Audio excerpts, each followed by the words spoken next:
Zoom going? Yeah. Yes. Please join in the Pledge of Allegiance. I pledge allegiance to the flag of the United States of America, And to the republic for which it stands, one nation, under God, indivisible, with liberty and justice for all. Please join in a moment of silence for our fallen servicemen and women.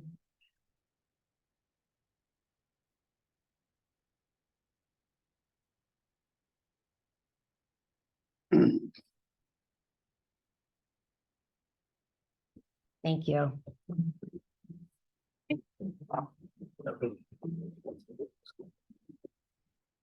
So welcome everyone to the meeting. We're going to begin with the quick resident comments.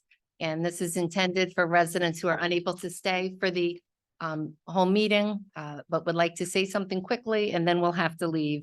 And they're limited to 1 minute each. So if there's anyone in the room who can't stay for the whole meeting, but wanted to give a quick comment, you can come up to the podium now. All right, there are none in the room. Are there any on Zoom? A quick comment, someone who can't stay on the call, but would like to say something quickly? Okay. Hi, this is Allison DeGroot from 2227 7th Street. And I just want to make a special thanks to Giuseppe with the building department and to all of the Board of Trustees who came together to swiftly support our building and the village in removing and not allowing the smoke and vape store to open. So I just wanted to say thank you. I know you guys all do have a tough job, but thank you very much. Thank you, Allison.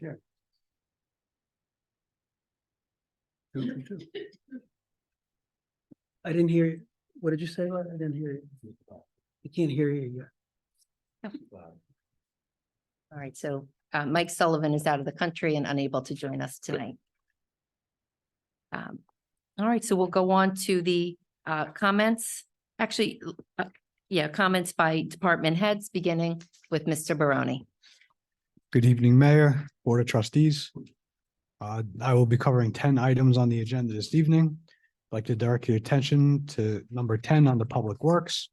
This is a request to approve a change order in the amount of $59,316.62 as part of the permanent building construction for the emergent contaminant treatment at well number 7. This change order is to add landscaping and irrigation along Cherry Valley Avenue to help screen the new buildings from the homeowners that live adjacent to the site. This work was not included in the original scope of the project. Item number 11 is a request to transfer $95,000 from the Business District Paving Capital Account to engage Pratt Brothers and to create a new capital project for the installation of a crosswalk on Cherry Valley Avenue between Sunset Lane and Cambridge Avenue.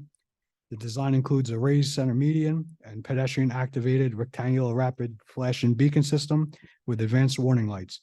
A new sidewalk will also be installed leading into the parking lot of Community Park and will increase pedestrian access to the pool and Community Park as a whole. This item was approved at the Traffic Commission prior to this meeting. Item number 12 is a request to transfer $55,000 from Business District Paving Capital Account to engage Pratt Brothers and to create a new capital project for the restriping of First Street between Cambridge and Rockaway Avenue. The design will reduce the width of the travel lanes from 20 feet to 11 feet wide and includes a painted center median with shoulder striping. A new left turn will be added for westbound traffic on First Street heading south onto Mayfair. This item was approved at the Traffic Commission prior to this meeting. Item number 13 is a request to accept the maintenance bond in the amount of $492,518.30 from Galvin Bros for the completion of the Community Park retaining wall project. The maintenance bond guarantees the work for up to 18 months and from the acceptance of this bond. The bond has been reviewed and approved by Village Council. Item number 14 is a request to transfer $129,750.05 from Business District Paving and to purchase a new truck chassis from Vaso Systems to replace truck number 219. This is a sanitation truck, and the existing body from this truck will be fitted onto the new chassis. This truck has been out of service for approximately 7.5 weeks from February to July and has been out of service ever since. This was a new truck that was purchased in 2015 when new exhaust regulations required the use of diesel exhaust fluid to meet emission regulations. This newly installed DEF system has not worked properly since the truck was purchased and currently has a quote to repair other mechanical defects of approximately $10,000, which does not address the DEF system problem that keeps bringing the truck out of service. This truck is also prone to the delamination of the intake manifold that was repaired a few months ago with truck number 218 at a cost of approximately $20,000. The approval of this item will bring our sanitation fleet up to par. Item number 15 is a request to enter into an agreement with NYU Langone for contribution of $850,000 toward the cost to be incurred for a sewer upgrade project due to the acquisition and use of 1111 Franklin and 1200 Franklin. Village Council has reviewed and approved the agreement. Item number 16 is a request to engage H2M at a cost of $6,500 to prepare an engineering report to Nassau County Department of Health to request approval for wells number 8 and 12 to run independently. Presently, the Health Department has a restriction where both wells must run together. With the installation of new treatment systems, this is no longer needed. However, the Health Department requires an engineering report to consider the change. Item number 17 is a request to engage H2M for engineering services not to exceed a cost of $5,800 to perform work on an as-needed basis to assist the village and its environmental attorney in determining the source of emerging contaminants at wells number 13 and 14. The determination is to determine where it was originated from or associated with the 150 Fulton Street Superfund site. This assessment may lead to recovery of additional funds from a previous settlement, which did not include emerging contaminants. Item number 18 is a request to approve change order number 5 in the amount of $6,210 to furnish and install 3 red maple trees as part of the permanent construction of the AOP treatment at wells 13 and 14. And finally, under award of bids, item number 20 is a request to award items 1 through 6 of our frames, covers, and miscellaneous metals bid to Campbell Foundry Company for the purchase of frames and covers. These frames and covers, aka manholes, are used for both maintenance and construction of catch basins and other structures. These items are used on an as-needed basis. That's all the items I have for this evening. If there's any questions, I'm happy to answer. John, question for you. On number 15, the money from NYU, how much of the overall project is that going to cover? Is it a 50-50 split between us and them? What does it look like as far as the overall cost? It's not a 50-50 split. I'm not sure percentage wise. However, the project's expected to be approximately $3 million. No, am I wrong? Sorry, Rob. I'm sorry, the original estimate was closer to 4, but we had a third party scope it out for us, and the new estimate is about $2 million with a 20% contingency, 10% contingency is about $2.2 million. So this represents probably in the 40 to 45% range. It was based on originally we had the engineering firm DeVerk and Bartolucci. We worked on a formula because the deadline to approve this was approaching. They're trying to occupy the building, and we didn't have a good estimate at the time. We had our best estimate, which later got refined down. So we based it on a formula of usage so that no matter what the amount was, they would contribute. At the end, the formula that we decided upon, they had a range of as little as $300,000 to $750,000. And we refined it down. We told them it might not be enough because they came back with much lower numbers. And we sat down and Stan and Carrie played a big role in this as well, our water superintendent. Anyway, they agreed to the 850 number, 800 for the old Sears building and 50,000 for the Lord and Taylor building. So it's when it comes online, and they'll hold off for a year. So this is actually a very good agreement for us. Yeah, thank you. Was this project necessitated by the changes that are being made by NYU to those 2 buildings? Yes, it's this actually goes back to the summer when the Nassau County building, the courthouse, the building over on 11th Street, approached us about a sewer availability. And Stan Carey caught the fact that they were changing the way they were injecting sewage into our system. They were increasing the flow rate. Mhm. Even though the new building would have less occupants than the old social services building, about 150 people less. So we pushed back on the county, and we actually had to go to the county attorney's office to speak with them about this. And we told them we just want to make sure that we don't have surcharging of sewage on our streets, especially around 11th and Franklin, which is a critical intersection. Once we had the meeting with the county, we started looking at the Sears building, saying they're going from 9 toilets to 90 or 96 toilets. So Mr. Janelle and I, and we talked to Mr. Fishberg as well, and John, we all agreed that we have to change our code in the planning board process. So when new applications come in on anything but a single family house, we have to make sure water availability and sewage availability is checked. So we approached the people at NYU and we said, we have an issue. Mhm. And they willingly came to the table and cooperated with us and negotiated with us. So we reached a fair settlement, and this all came in at the 11th hour. They've been building this building for a while. Okay, but to Trustee Kelly's comment, the work that we're doing now, it contemplates the Sears building being fully online, right? But I'm assuming with some capacity calculation that you're using. What is being contemplated from a capacity standpoint, and what's in the Lord and Taylor building? Because I know the upstairs is supposed to be Morgan Stanley. That's probably pretty standard as far as people in offices and whatnot. But the lower floor, since it's still not built out, what kind of a figure are we using to calculate there to assume that we don't immediately overrun the capacity that we're going to work on? I don't have the information for that for the Lord and Taylor, but the capacity we're building is more than we need. Okay. Okay, so we probably need a 6-inch pipe to handle the sewage. We're putting in a 12-inch pipe. So because you don't want the pipe full. So we're building in excess capacity for the entire village. Okay. So we can handle future conversions down the road to some degree as well. So it's, we did have the engineers check their numbers, and then we pushed back. And Mhm. so, like I said, we were looking at 300 to 750 max contribution.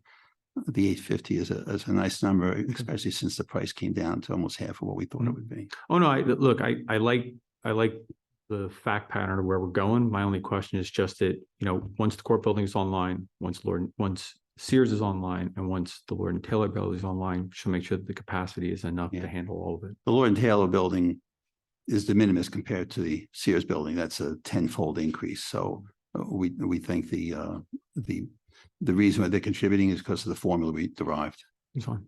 Thank you. When you discuss excess capacity, what either percentage, volume, or whatever is excess capacity? And the reason why I ask it is if you go from a 6 to a 12, you're still digging the same hole. Well, that was the point we made to the folks at NYU. The capacity we're building in is something we'd like to do. It's going to cost the same pretty much to put a 6-inch pipe in as a 12-inch pipe, except for the extra steel. It might be a few $100,000 difference, but the cost to solve the problem they're presenting us with is the big expense. And if so we stuck the extra capacity in just because it makes good engineering sense from a practical standpoint to have the capacity in the ground. So if I understand your response, the excess capacity in your judgment and that of the engineers is that there would be no other use that would tap out that pipe in the future. So we're getting into hypotheticals now. So we're talking about the business district now, Franklin. It's a bottleneck now, and our capacity is right there. And we're talking about, by the way, peak hour demand, like between 9 and 10 in the morning. So throughout the day and in the evening, it's not an issue. It's that peak hour demand that this is solving the problem for, that 60 minutes in the morning. So this is our way of ensuring that the capacity is there with some to spare. So, however, in the future, you have a lot of buildings up and down Franklin. So we don't know what the future is going to bring. But if any of those office buildings converted to something else like condos, toilets go up. So the capacity is there. But if we have this analysis done at the planning board stage, or if we have the engineering study done when buildings convert, if the capacity or the need increases, then those buildings, if needed, will contribute to the future upgrades as well. But we'll catch it earlier in the process than we caught it here. Thank you. Right, thank you, Mr. Barone. Ms. Wu?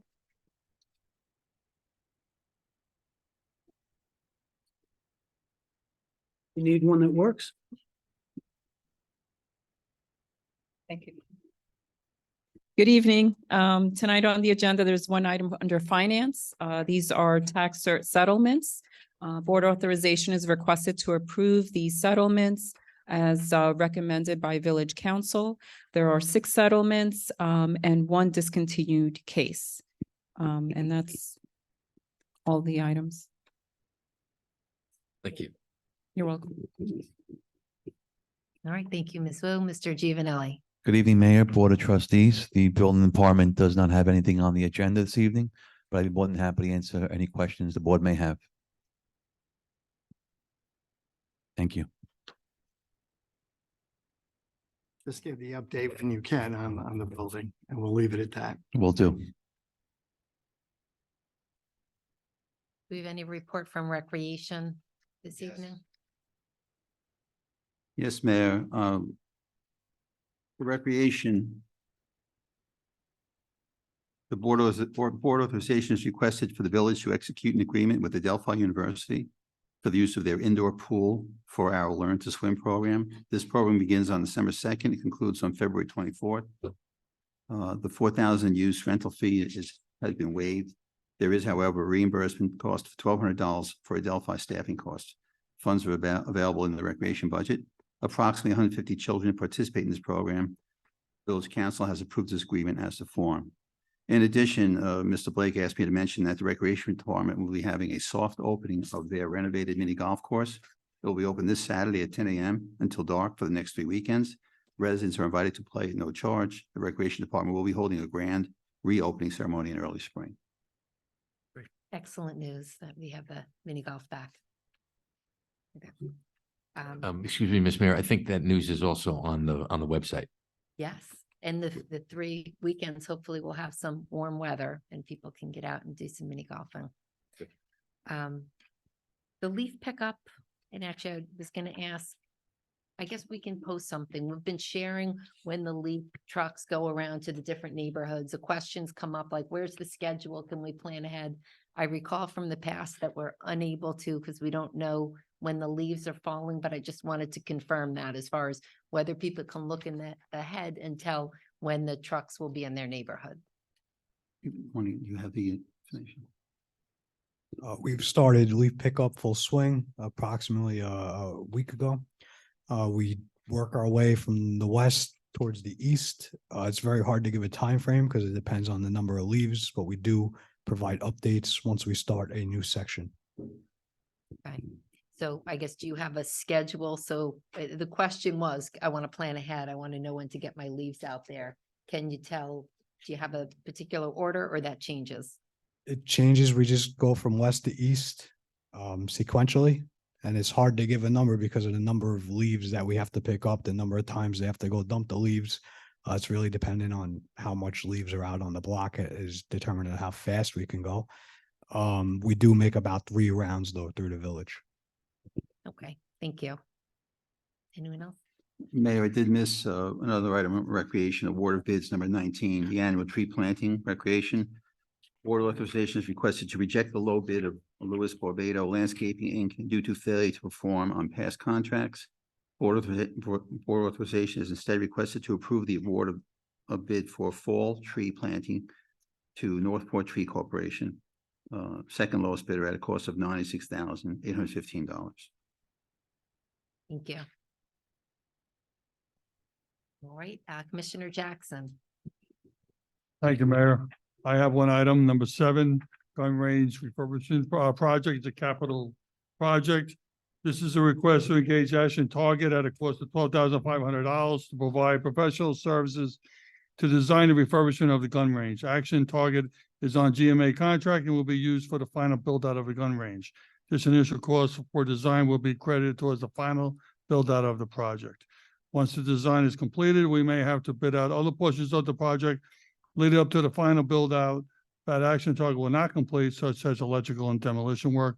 And I want to thank Mr. Baroni and Mr. Andrew Talk. They assisted us with this. This is not what police department usually does, so they helped us with this planning stage of this project. Thank you. All right, Chief Kern. Good evening, Mayor, Board of Trustees. The fire department has two items, one on the formal agenda and one announcement for the residents. Item number 5, Garden City Fire Department gym memberships. Board authorization is requested to reimburse the fire department for expenses related to gym memberships at New York Sports Club, 833 Franklin Avenue. The reimbursement is not to exceed $15,000 annually. Essentially, what's happened, as many of you are aware of our current facilities status, our gym, which we supply to our members, is currently located on our apparatus bay floors here at fire headquarters. Over the years, the insurance company has requested we remove it from there. The buildings department has come through and cited it, saying it needs to be removed from that area due to safety factors. But we are required to provide a gym to our members. So we are looking to, have an avenue for our members to work out, stay in shape, as well as be compliant with NFPA 1583. So that is where this is coming from. We were requesting that 15,000 be transferred from contingency to be reimbursed. That's a cumulative. Yes. It's cumulative. And secondly, it's not on the formal agenda. However, since we will not be meeting until December 14th, the department has finalized its schedule for Operation Santa this year. I'm not trying to skip over Thanksgiving, but this year it will begin on Monday, December 4th. Please be on the lookout in the Garden City News, as well as the fire department's social media sites for further details as to the maps, the starting times, locations, as well as the GPS tracker. So it's been well received the last couple of years. The fire department enjoys it, so we're hoping to see many faces out there. Happy to answer any questions anyone may have on anything I brought up tonight. Trustee Marciano's wife had requested being an elf on the fire truck. She did mention that once or twice when we were at his house for the fire alarm. So we see if we can. Let's be clear. Fire department has not been to my house since the last board meeting. There has been progress. Yes. Chief, with regard to the use of the sports facility, the question is, are those memberships being reimbursed by a usage, meaning who is buying the memberships and what is the utility? Because when I looked at it, I said, well, you have Planet Fitness, which is less dollars. And then I looked even deeper and I said, is there a potential for the village to reach out to Adelphi University? They have actually quite an extensive facility, and they also have, at approximately the same cost, the ability. Now, not that I would suggest that you organize a program to go to Adelphi University with a truck to entice recruitment, but I did see that as a potential. And the question is, should there be an exploration? Would it be a more advantageous financially or procedurally to undergo that? So we have increased our, I'll say, partnership with Adelphi. We have utilized them in the past. However, given the proximity of New York Sports Club right across the street from the firehouse, in the event of an alarm, unfortunately, we can't schedule when the alarms go off. Having our members closer to the fire station would be advantageous to us. And as you said, the cost would be quite similar. It is something we can look into. However, given the current predicament we're in, we think this would be the quickest resolution. And just to reiterate to everybody and just make sure it's aware, this is just a temporary solution. This isn't going to be a permanent one. So this is just a temporary fix to ensure that our members have the capacity to work out, stay in shape for the rigors of the job, and proceed with what we can provide the village. Where would you in the future intend for that facility to go? Back at fire headquarters. So we've had preliminary conversations with the buildings department, Giuseppe, at enhancing fire headquarters. It's quite antiquated, to put it politely. And we also need to, as anyone who's, has seen our fire stations, our footprint isn't exactly large in the village. So we need to figure out a location at fire headquarters, where we would be able to put a gym that is adequate, safe, and clean for our members to work out. So it would be, we're looking to bring it back into the firehouse, just not where it currently is located. Thank you. Where it currently is located is behind the fire trucks in the garage. And as Chief Pern said, the insurance companies are not crazy about that at all.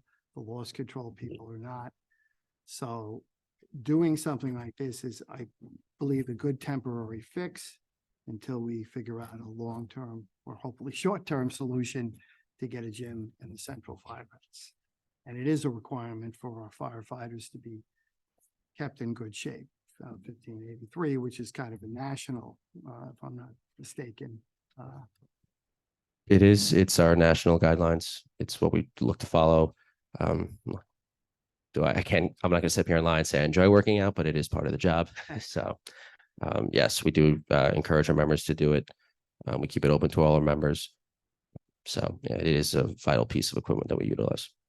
And Chief Roper did do some price, checked out the prices for the number of members, and he canvassed the members to see how many would actually be using it, which I was happy with. Correct. This would be a reimbursement. This isn't just gonna be a flat. Right, Yeah, exactly, and be monitored by you and by us. absolutely. Together. Excuse me, Mr. Mayor, one quick question. Chief, did you negotiate a reduced price for the big crowd going over, or you Yes, might want to do they that? give us a discount on it. It Great. wasn't just here's the price. Go. There were negotiations, conversations had. They were very, willing to work with us on that. Chief Roper went a number of times negotiating, trying to get the price down, so that was Absolutely. good. As far as Adelphi, I mean, we're working on other things with them, as you know. We're hoping to get a tuition credit for any of our members that will attend Adelphi University, as well as school credits for the trading that the fire departments have to deal with. I was talking to one of the deans about that, so we're going to proceed with that. We've had a couple of meetings with the various deans at Adelphi University for just those items. I just want to say thank you, Chief Pern, Chief Roper, anyone else who's involved. I think this is a great solution, temporary solution. I'm glad we're able to make this work. Thank you.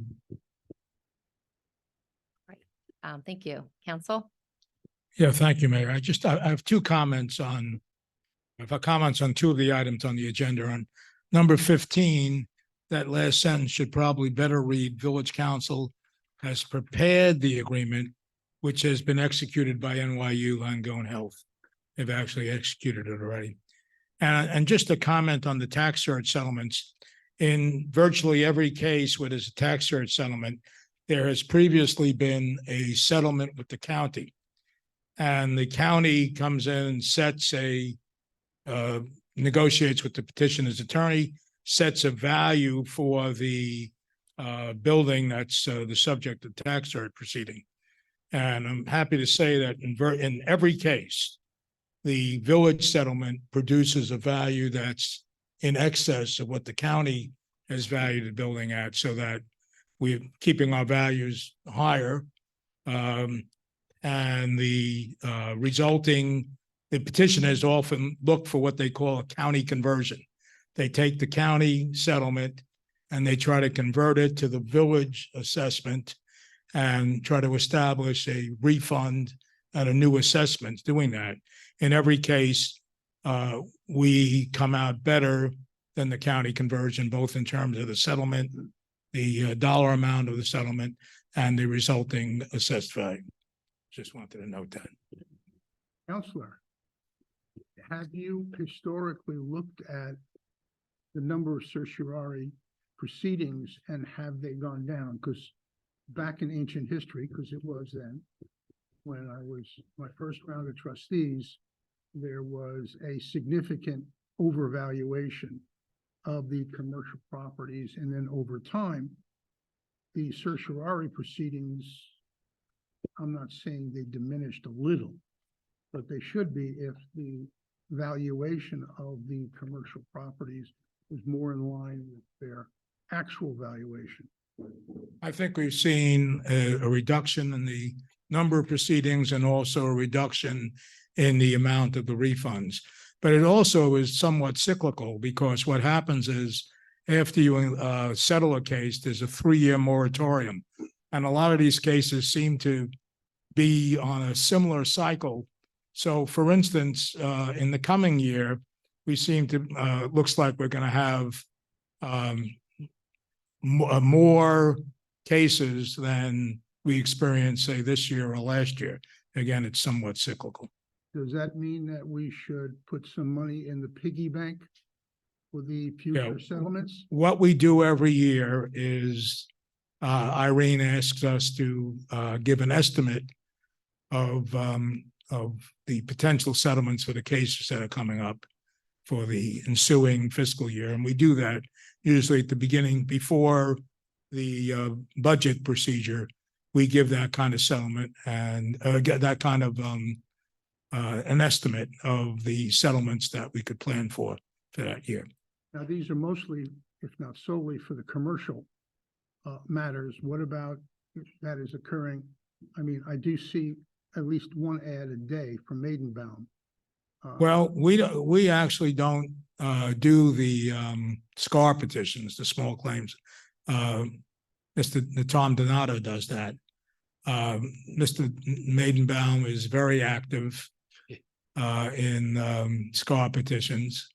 And most of these, I'm not quite sure how many SCAR petitions the village had last year. I would bet it was probably maybe 1,000, Irene. Does that make sense? And I would say of the 1,000 or so, Maidenbaum has maybe 700 of them. Yeah. And they're somewhat behind. The courts are, yeah, they're inundated and they're usually at least a year behind in that settlement process.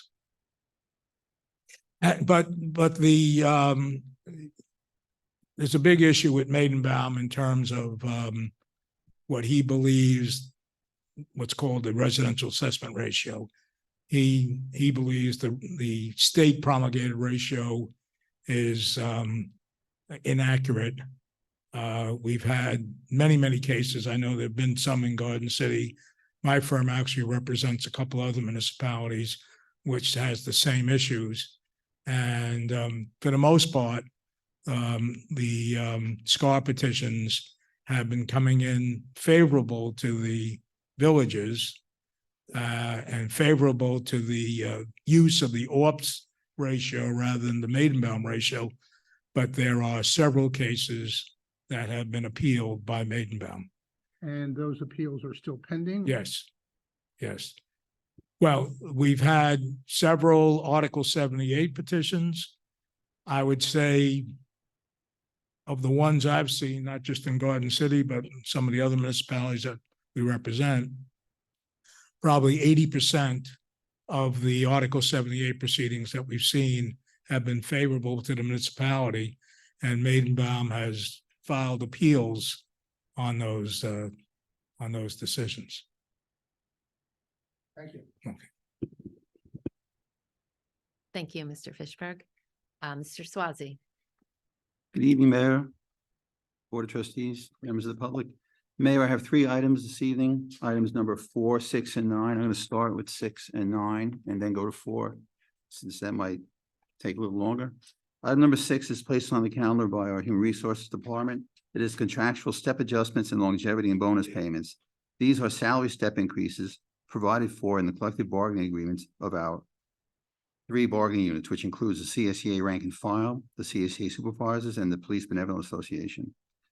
This is the granting of an additional higher step in the salary range of the position classification upon recommendation by the department heads and approval by the BOT, Board of Trustees. The date of the step increases is tied to the employee's date of hire payroll, which is closer to December or June. The new steps are effective on December 1st. Item number 9 is the Village Justice Court, which falls under my administration budget. During the budget hearings, I presented my administration budget on 3/14 of this year. Judge Mather sent me an email on 3/23, a week later, requesting a new headcount and a promotion of a typist clerk to court clerk. I'd mentioned it publicly that night, and we actually processed the transfer from an open headcount in another department to satisfy the request. And, but it requires, since it's a change to the budget, it does require ratification now by the board to transfer the headcount from DPW and the salary, regular salary from engineer of $46,650 to the village justice court regular salary. Also another $2,359 for the promotion from regular salary from engineer to the justice court. I just want to point out that this request comes on the heels of changes that the court instituted during the pandemic and that carry through post-pandemic, which has increased the court cases from 75 to 90 a week to almost 200. It also, some of the plea bargaining that goes on now has accelerated the volume. And even Trustee Sullivan last week commented or asked a question after Ms. Wu's treasury report about the increased volume, what was driving it. So it's a very important need. I had Greg Catrone, the court clerk, to Judge Mathers, write up a summary, which I've passed on to the board. So there's much needed, and please approve this.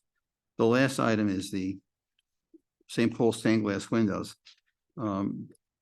Basically, we want to transfer $100,000 from the business district repaving for the documentation, removal, creating, and delivery of 8 nave stained glass windows, 3 sanctuary stained glass windows, and 1 skylight to the Bodie Studios of Architectural Arts storage facility in LaPorte, Indiana. And then we want to, I'm asking the board to authorize a request to engage the services of Bodie Studio of Architectural Arts Incorporated for the same documentation, removal, creating, and delivery of 8 nave stained glass windows and 3 sanctuary stained glass windows and 1 skylight at a cost of $99,500. Do you want me to give some background there for those who may not have been here in the past? Sure, if you can just, I guess, explain a bit how we got to this point and what the reason is that we're removing stained glass windows now. So back in early to mid-July of this year, I was asked to investigate the removal of stained glass windows, which has come up many, many times in past BOT meetings the last few years. It was the last part of the stabilization effort left over from the last effort by previous boards. I reached out to Mr. Feminella's company. One of the principals of that firm was on site 3 to 4 years ago to personally review and document the windows. Mr. Feminella gave us a proposal. Then the mayor, Trustee Marciano, myself, and Ms. Rosenblatt were meeting, and we decided to expand the search to other entities to make sure we did our due diligence. I reached out to 4 or 5 other firms. I've talked to all of them. I sent them what I wanted. One person was going to respond from Michigan or Wisconsin. I always figure out which state. I always forget which state it was, but he never did provide me with an estimate. Another person, they called me back. I then reached out to a group out of Mount Vernon. I reached out to another firm upstate in the Westchester area. And I also reached out to Mr. Bodie Studios out of LaPorte, Indiana. They've been in existence. His father's firm, his family's firm started in 1648 in Italy, near Naples, and his mother's firm started in Florence in 1724, 1726. They were both ecclesiastical studios that dealt with stained glasses and other forms of art. The firm that he now heads took root in the United States in 1864 when President Lincoln was in office. Mr. Bodie came out here a few weeks back, and he spent 3 to 4 hours in the chapel documenting the windows, their condition, how they were constructed. Mr. Giovanello and I were there for an hour and a half with him. He explained in great detail what he was looking at and what he had to do. He provided a proposal for $99,500, which is actually less than the other proposal, and it also includes the skylight, which the other proposal did not at a higher amount. He has insurance of $5 million for umbrella coverage. He has $1 million general liability, $1 million for workers' comp and automobile per incident. I checked with our own insurance carriers that guide us on purchases we make. And they asked about the facility that these things be stored in and the means of transport. Mr. Bodie wrote, the studio has an ADT 24/7 burglar/fire alarm system direct connected to the LaPorte Fire and Police Station, located 2 blocks from the studio. The system is monitored additionally by ADT 24/7. The building has interior, exterior cameras. A number of the employees and staff have carry permits. The building has an 8-foot perimeter chain link fencing and lockable gates. The building is not sprinkled. It is a metal building on slab with all per code fire extinguishers. In 70 years, there's never been fire or burglary or theft of the building or on the site. It's also heat forced air conditioning. So the insurance company is very happy with the conditions that we stored under. I also provide our insurers with a appraisal done by MIR out of Chicago that was done on all the stained glass windows, but not the skylight. They used that appraisal to estimate that our insurance cost for storage of these things in that facility would be approximately $6,000 a year. I assume that might go up a couple $100 when the skylight is added. I also called St. Patrick's Cathedral in New York City to speak to Mr. Kevin T. Donahue. He's the executive director in building management there. He's been on site and was part of the 2011-2015 restoration of their stained glass windows. I asked him for a reference on Mr. Bodie. He said he was the preeminent person in the United States. They had a good working relationship. They had no problems with the work he did, and they were very happy with it. So I feel that as I bring this to the board, it's been a long time coming. It's a very good price. It's one package that includes not only taking down the stained glass windows, but also creating them, transporting them, all under their insurance, and then they will be placed in a storage facility at no cost for up to 10 years. One last point is I asked Mr. Bodie about his availability. When can he start if he were to be awarded this contract, and approximately how long would it take? He said he could start almost immediately. I assume that means after Thanksgiving sometime, but as soon as we get his insurance papers and we check all our boxes, he can probably start between Thanksgiving and Christmas. He says he anticipates about 6 to 8 weeks for the stained glass windows.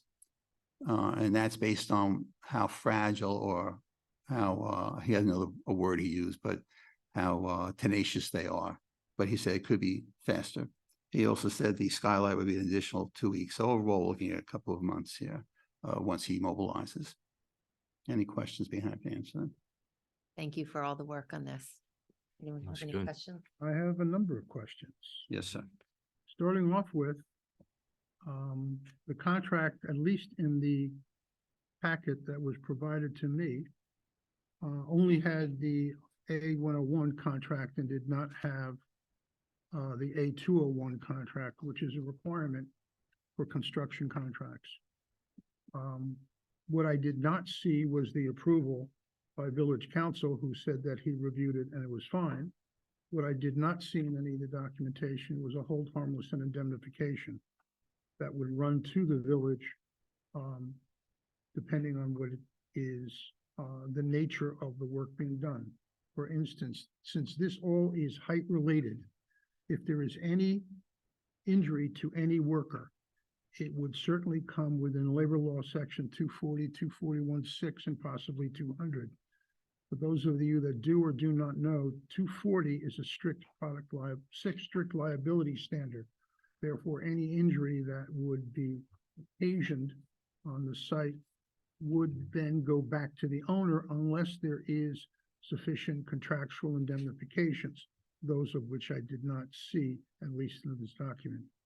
Another comment is, because of the nature of the facility, the question is, does this action need to be run through or passed by SHPO because of the application of the National Historic Preservation Act, 14 U.S. Code 470, or the state code as well? Those are just some of the procedural issues that I saw on the face. There's also what I consider to be questions that are not answered nor addressed that we need as a board and as a village to discuss, meaning where are the windows coming back to? And what happens if there is no home for the windows? Is there going to be a salvage sequence? Are they going to be shipped back to us? What is the thought? Now, it is clear, at least to me, having read the ballot that was voted upon on October 21st, that there is either a discussion and intent with regard to a partial demolition or facadism. And if part of that entails the removal of the chapel, the windows do not have a home. So therefore, I believe that before we take any action, we need to answer some of the questions. Also, the amount of money that is being allocated is only solely for Mr. Body, and there has been no discussion nor documentation with regard to the remedial actions that absolutely must occur simultaneously with the removal of the windows. For instance, if this board approves at this present time the removal, the budgeting of the funds, then essentially he, Mr. Body, can just move ahead and take the windows out. That would, at least in my mind, once you take the windows out, leave a very large gap for air to come, water to come, and whatever else. Since there is no plan that has, at least to me, been disclosed as to how to remediate those openings, nor have I seen any budgeting, one would expect that that protocol needs to be addressed. So unfortunately, there is, at least in my review of what has been provided to me, way too many questions that need to get answered before we should go ahead on this particular proposal. And more importantly, once you take the windows out, there is, at least according to the spreadsheet, another $600,000 that would be the cost of bringing the windows back. Do we know if, in fact, we are bringing all of the windows back? Do we need to remediate all of the windows? Or is the plan to only use one or two of the windows, and the rest, unfortunately, will no longer be of significant use? I believe that discussion should occur before we go ahead with the intended action. You want me to respond, Mayor? Sure. I'll answer the questions I can. Trustee, I just want to make sure I have the spreadsheet in front of me. So the cost to remove the windows is $99,500. Just to be transparent, the $12,500 for the skylight, since it's boarded up, that was his estimate. It could slightly differ, but I don't think it'd be Whatever it turns substantial. out. As far as the windows themselves, the skylight and the windows have another piece of glass on the outside, and there's there between them. I think they call it the Interstitial space. Right. So We have it like in our roof here is interstitial right. So space. when the window comes out, that protected glass. All right. Don't take that route. So when the stained glass comes out, that protected glass, if it's not in good condition, they will put plywood there. So the building will stay protected still. Now, here's the problem with interstitial space. Just like this, that's an interstitial space. So what you have here is actually a cockloft. Did I get that one right? Thank you. So what happens is the interstitial space acts as a type of insulating barrier. If you wind up taking one of the windows out, you no longer have that. And if part of the intent is to preserve the building, there has to be some action to make sure that the heat loss transfer through the glass is not more substantial than it is presently. So I accept your explanation, but you and I don't have engineering degrees. I just read a lot of books. And one of the problems that I see is that there are many steps that need to be addressed from a technical standpoint before we go ahead and removing windows. So you're right, I'm not an engineer, trustee Trina, but right now the building's unheated. Mm-hmm. It's an abandoned building for Mhm. all practical purposes. To remove this is to protect and preserve the stained glass windows, which will be done better in his warehouse in LaPorte, properly created than they are there. The plywood would protect the building from outside vandalism. It will not disturb the heat airflow as far as I'm concerned, but I'm not an engineer, but I believe in his proposal, since he's done this many places before, if that was an issue to be addressed, he would address it. I can ask the question, follow up on it. As far as the AIA form, we've handed out multi-million-dollar projects in this village on letterhead with much less detail, with design documents attached. Please don't scare me that way. Well, I'm just saying that we have the backup diagrams. I'm saying this is a removal process. The AIA form he chose to use, if that doesn't have an AIA 102 form, if he'd been given this proposal on letterhead, it'd be the same proposal. The AIA form is just a choice he made to send us that form as a template. But it has not been reviewed by council yet. I thought I sent this to you, Gary, a while ago. We can, if that's a stumbling block, we can prove it as per council's final approval. The other thing is that as far as remediation goes, I asked him about that. All of the vendors I've talked to about hazardous materials, he didn't see any. He went and explored each of the windows. He said, however, that if he finds anything, he will come back to the board with a amendment to this if required, but he didn't see anything that needed addressing at this point. Oh, by the way, you and I were both there. Yeah, that's right. You were there also. So he doesn't foresee it as an issue. If it is, it will not be, his firm can handle it. We don't have to bring an outside firm in. Although I did price a firm when I started this back in July, the village through engineering brought in some of our usual suspects, if you will. And we had a price of $8,500 to remediate those windows fully. So, or to assess them. So I don't think it's an issue. Mr. Feminella also said he could provide those services. So I don't think that's a stumbling block. I forget all the rest of the stuff you said, but Besides SHPO? SHPO, I don't have an answer for the SHPO. Okay. I'm sorry.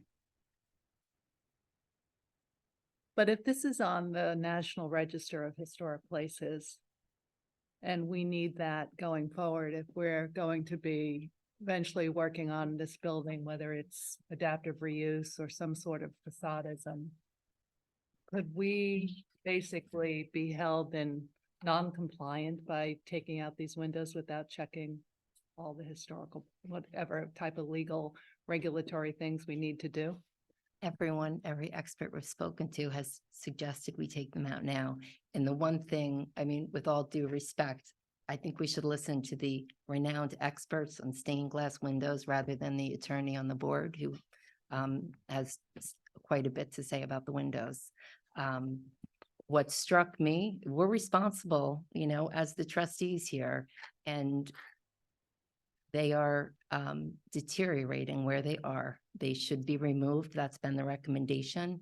And we could go back. What hit me was Mr. Bodie said we could go back in 6 months and they could be in the same condition, or we could go back next week and there can be significant damage. I have So no questions about that. I think this guy Bodie sounds great.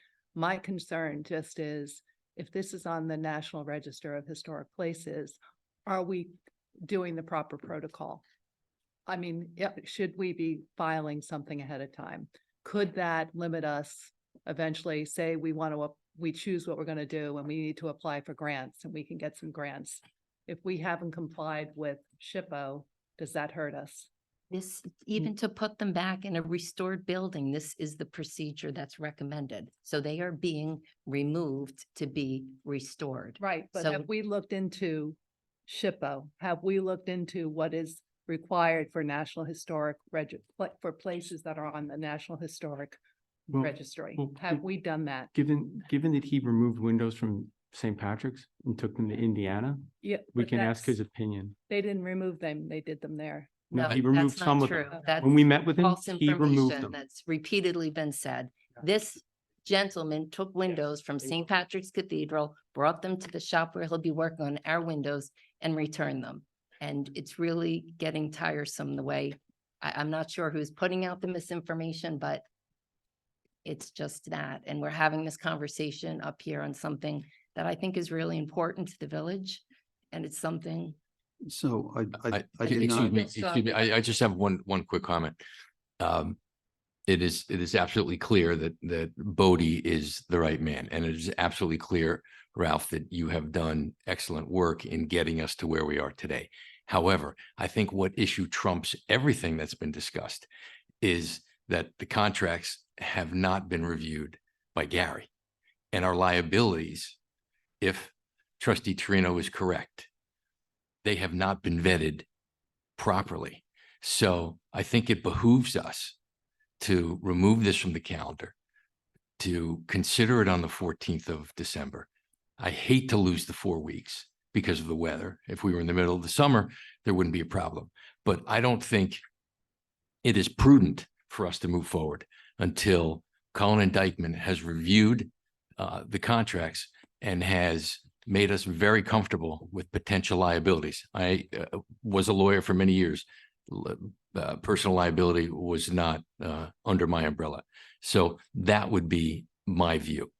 I will. I think we can certainly pass this tonight, subject to review and approval by council. Is there any issue with that, Mr. Fishberg? We've done that before. I also want to just touch on one other thing that Trustee Trino mentioned, just so the public knows. It'll take us about $100,000 to remove these and bring them to Indiana and store them there, and $6,000 of insurance to keep them protected. Mr. Bodie did window by window give an estimate to in very detail. I provided to the board today in the spreadsheet. I'd mentioned at the last board meeting that I didn't have time to review it last time. And I apologize for sending out today, but it's just information. But the total cost of restoring in their current condition is about $447,000. And if we put them back in the chapel, another question I can't answer. Sorry. Hit snooze instead of stop, sorry. Another thing is that to return the windows back to the chapel would be about $47,416. So it's about $150 to take them out and put them back. $447 to restore them. So the whole thing's about $595 at the cost today. So, which if you're going to restore that building, is more of a drop in the bucket. Any other questions on the windows? Red light cameras, I don't know, Ralph, if you wanted to, if Charlie wanted to talk about traffic commission update on that? I'll stay away from red light. Well, there's just Talk about that. Traffic commission. what we're asking the board to do is to approve the installation of red light cameras by Nassau County, even if the village does not share in the revenue generated by the issuance of tickets resulting from the cameras. This was unanimously passed by the Traffic Commission. We believe it'll contribute to traffic and pedestrian safety in the village. We've also asked our state senator, Thomas, to put this on the agenda, the legislative agenda in January. And he has agreed to consider putting it on the agenda. He thinks it's a appropriate thing to do. And so we're hoping this gets on the agenda, the expanding the number. Right. Because right now, the county has a limit of 100 red light cameras. And in part because of the village's disinclination to have red light cameras unless they're getting part of the revenue. The village does not have any, and we have several intersections that would benefit from red light cameras. So we're trying to make it clear to the county that we would like to be considered for red light cameras as they become available within the 100, while at the same time, we're asking the state senate to increase the number from 100, so that the village of Garden City can get some of them, because by population alone, we should have gotten several of these red light cameras once they started, whether it was 2007 or 2012. So that's simply what the Traffic Commission is urging the Board of Trustees to approve, so we can convey to Nassau County clearly that we want red light cameras in the village. How many cameras are we talking about, John? Well, we would love, Traffic Commission would like to get several That's right. in the village. The Commissioner Jackson has said that there's 1 or 2 locations that have been thought of as appropriate historically. And I mean, if the Traffic Commission could, we would get 4 or 5. There's a lot of high-speed, dangerous intersections that would be calmed a lot by red light cameras, I believe. I believe they have a calming effect on traffic and make the roads safer. Because Commissioner, you even had 1 or 2 that you thought might be appropriate, right?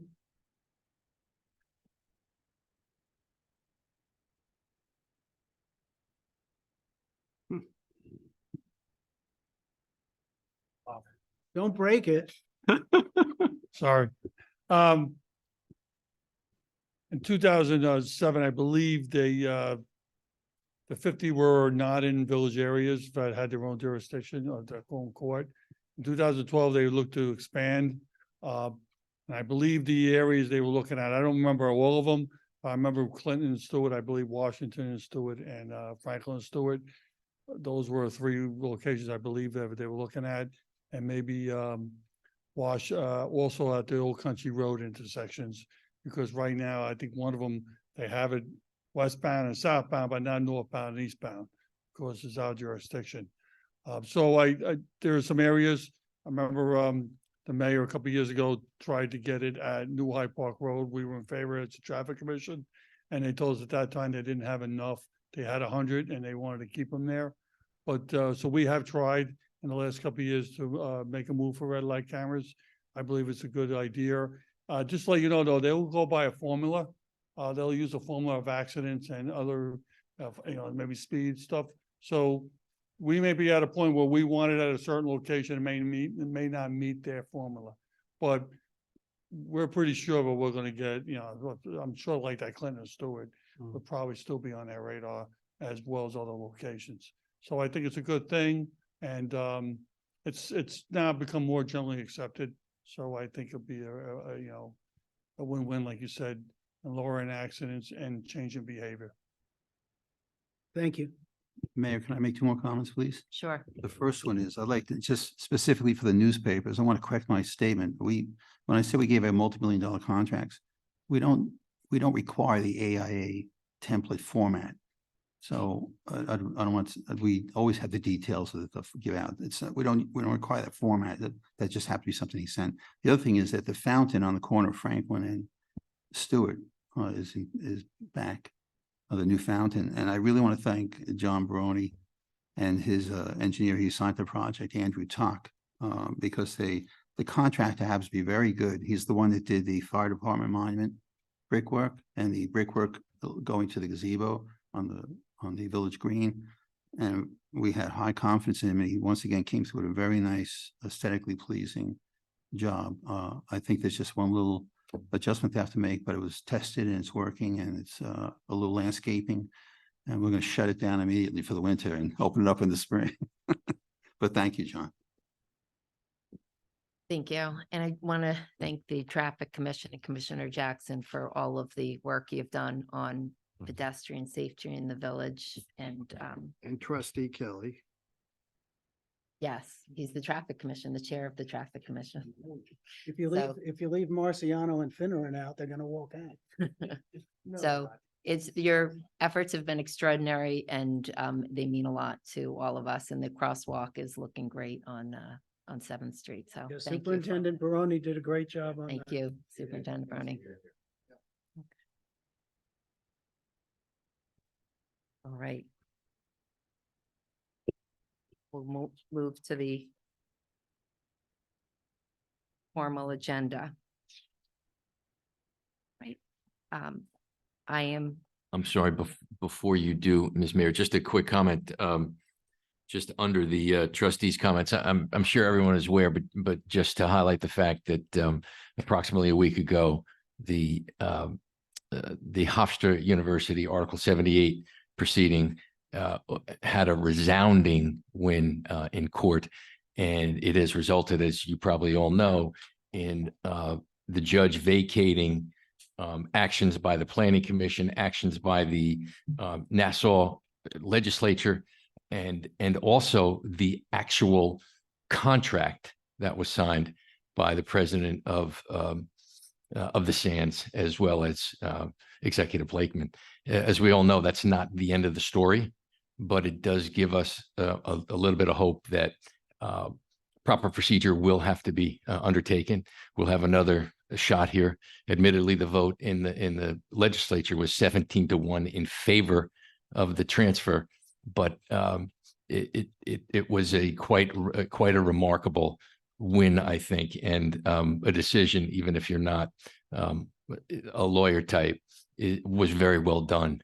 So I just want to make sure everybody knew, and I know that it's given a shot in the arm to the say no to the casino folks who are out there banging on doors looking for additional supporters. In fact, a group of us were at a dinner on Tuesday night, the Nassau County Village Officers Association, and Tom Swazi was there, and he was making the rounds, and he seems to be a supporter of ours, but Trustee Chester asked him very directly, "Are you with us, Tom? Are you with us?" And he said no. And he didn't say no because he didn't believe in our cause. He said no because I don't have to have an opinion here. But he was not discouraging us to move forward. Thank you. Which is what we've heard from a number of leaders, as trustee Finneran said, and trustee Finneran also asked the Sands representative there some pretty tough questions, which I think was needed. But we've heard that from other of our elected officials, Supervisor Clavin and others that can't quite take a position, which is what we really need them to do. Yeah, thank you for sharing. There was some good news for our village. And actually, before, I'm going to do this in comments because I have 2 items on the formal agenda that are just sort of topics, and I will give my statements. I'm going to share my comments now before we go to citizen comments, since it's probably helpful for you to hear what my comment is before commenting. So first off, I am happy to report that the parties to the lease agreement for the smoke and vape shop planned for Franklin Avenue and 7th Street have verbally agreed to terminate the lease. We expect this to be finalized shortly. I'd like to thank in particular the women of Garden City who spoke so eloquently in their emails to me and other members of the Board of Trustees and online about their serious concerns on how this could impact our children. I share all of those concerns and wholeheartedly, as do the other members of the Board of Trustees. The response to the online petition that was started up by one of those women was resounding, and your voices have been heard. We are lucky that the landlord facilitated letting the tenant exit the lease, as all parties came to appreciate that this was not the right fit for the location. I want to give a special thank you to John Wilton, who's in the room tonight, president of our Chamber of Commerce and a longtime resident of our village. I've had many conversations over the past few days with John, and his extraordinary efforts were critical in facilitating a resolution of this difficult situation. So thank you very much, John. You're here.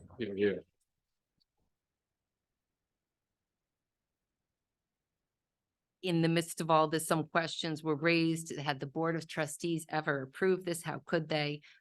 It did not come before the Board of Trustees for a vote. We did not. The lease of the property, as it was done, did not require any Board of Trustee approval based on our village code. There are communities that have addressed this particular topic in their codes, and our council's been researching on our behalf so that we can look to do so as well. So thank you, everyone who was involved. Amen. And that's another good update. The other item I had on was, to share with residents on the St. Paul's issue. Everyone's always asking, where are we going? What now? So I will share that I am looking forward to announcing a plan forward on St. Paul's in the coming weeks, and I'm committed to following a process that is most likely to reach the goal. And that goal is a plan for the St. Paul's main building that preserves part or all of the building, has wide community support, and can be executed. And that's a goal I've discussed with the other trustees. It's not an easy goal, but that is the goal we are going to work together towards. I recognize that the residents have received all types of information, some of it erroneous, much of it outdated about St. Paul's regarding potential project costs, environmental concerns, and the legalities of various potential uses because of its parkland designation. As your elected representatives, we are determined to continue to work with the financial, legal, architectural, environmental professionals to provide accurate information for your review. We have a fiduciary and ethical obligation to you, the residents, to do so. It is understandable that many do not know what to think at this point after 30 years and have lost faith in the process. Just as we are finally making some progress, we encourage you all to stay engaged. Facts matter, and having the trust of residents as we embark on this challenging task is essential. We will continue to work to share the facts with residents on this very complex issue. And the St. Paul's webpage that you can visit on our website will be updated. It has extensive information about St. Paul's, and it will be updated regularly. A few facts to consider. Not only does the village not yet have a cost estimate for actual plans for a community or recreation center, either in a fully restored building or in a partially preserved structure with additional facilities added, but the most recent data for community needs is a decade old. At this point, we expect to begin the abatement, which will need to be done, and that's something I've been speaking with Ralph Swazi about, and you'll be hearing more about that. It will need to be done for any St. Paul's project, be it partial or full preservation. We are also taking steps to engage, as you heard earlier, a renowned stained glass window expert to prevent any further damage to the windows in the chapel by removing them and safely storing them for future restoration. We are excited about all the community interest in St. Paul's and look forward to ongoing engagement, and we thank all those who voted. Participated rather in the community opinion poll. So that was my statement as to where we're at. You will hear more in 4 weeks at our next Board of Trustees meeting. We'll have as much as we can put together by then. Yep. All right, any other trustee comments? Well, sure. They don't have to be on that topic. No. Superintendent, the conversion of Third Street speed humps from temporary to permanent, I don't need to add that to the trustees calendar since it was approved unanimously at the Traffic Commission. Is that correct? Believe that to be correct. I don't think we did that the last time. Right. Ms. Fishberg. He agrees. And the other thing is the comment about 222 7th Street that we had. You can look into that promptly. Yes, we will look Because into that right away. something we're always concerned about is unintended consequences. And if we change the signage in that lot and there's a consequence to the residents, we want to remedy that right away. Yes, we'll look into it, evaluate it, and if we need to, we'll ratify it. Thank you. Because I think, John, And number Fine. 4 is going to be subject to council approval, correct? Yeah. All right, Yes. thank you. Sorry, trustee. Wilson.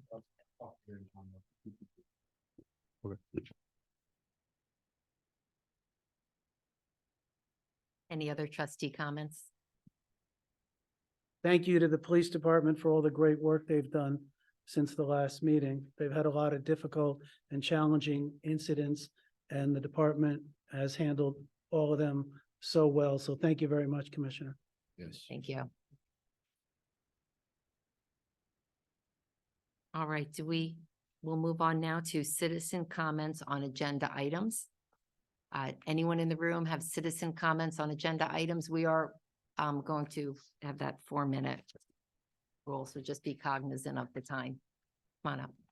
And just remember to state your name and address for the record. Leo Stemler, 67 Huntington Road. Mayor, I just wanted to remind you, 2 years ago, I think it was, you and trustee Delaney, the mayor wasn't excited at the time. He wanted to postpone holding off on prohibiting the sale of cannabis in the village, but you and trustee Delaney said, no, we need to do it. We need to do it now. And I think that helped this past week with the incident on Franklin Avenue. I'd also like to thank the Traffic Commission for what they did on 7th Street and other streets to calm the traffic and appreciate what that. I wanted to comment on the red light cameras. Instead of, Commissioner talked about Clinton and Stewart being one of the main sites. If you're going north or south on Clinton, you're going to get stuck in that intersection, and you're going to be a victim of the red light cameras. I wonder if there'd be any consideration of, instead of the red light cameras, speed cameras. For example, can we get speed cameras by the schools? I think that would be much more helpful. Thank you. Thank you. I know that's been discussed, right? Right, well, we had the one along the football field, which is the site of the fastest traffic in the village, Rockaway Avenue, as you head down towards Old Country Road. But I don't think any of that is permitted at the moment. I think the enabling legislation was rescinded, and it's not something that's, I think, going to get back too soon. There was a lot of opposition to it. The speed cameras, even though the village seems to have properly put it at the location of the fastest speed, which was also a school zone, which was also a point where we had historically pedestrian fatalities. Despite all those characteristics, there was still enormous opposition to it. But that was both county and almost statewide, which became fatal to that legislation. But as far as the intersection of Stewart and Clinton, if you're going to wind up putting in the red light cameras there, the question is, where are they going to put the stop lines? And how are they going to wind up dealing with that intersection? Because I recall 20 years ago trying to deal with the intersection, and it was just extremely difficult. Hellacious is a better term. And some of the proposed remedial measures by the county for that intersection included taking property away from Stewart School, the church, the fire department, to make right-hand and left-hand turn signals. So yes, that is a Pandora's box that I'm not sure who's going to be able to go open. Trustee, the county did all the studies and they did all the locations. Again, things could change. That was 2012. So they may say that the characteristic of the roadway or the accident, the study of the accidents may not preclude it. I might think that a certain location warrants it, and they may say, no, it doesn't. So I think they'll take that all in consideration. I was here when they tried to change that roadway, pattern. That is a very tough intersection. But if the county does a study, if you allow them to come in, they'll probably will recommend certain locations. And I'm sure they're gonna probably try to finish up the locations that we share with Mineola. That'll probably be one of the first locations to probably try to straighten out, but they'll probably give you a list. If they approve another 50, they're probably gonna come up.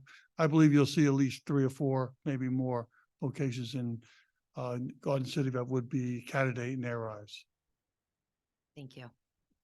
All right, any other citizen comments on agenda items in the room?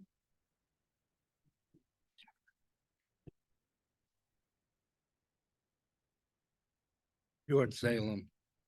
I'd like to comment about the new committees being set up by the recommendation of trustee Torino. We're getting one for preservation and one committee for facadism. And the total of 8 people, I guess. I guess somebody thinks that 8 is better than 34. We used to have 34. And the question I have is, why is facade getting such recognition with preservation? Because facadism was never even brought up or discussed or priced or anything during all the debate over the last several years. I'd like to say, in my view, that Alliance doesn't deserve to be on this proposal. They're not qualified. They're not part of the government of Garden City. And importantly, they've been a one-dimensional spokesman for preservation, very strong, dogmatic, perfect, and can't go wrong with it.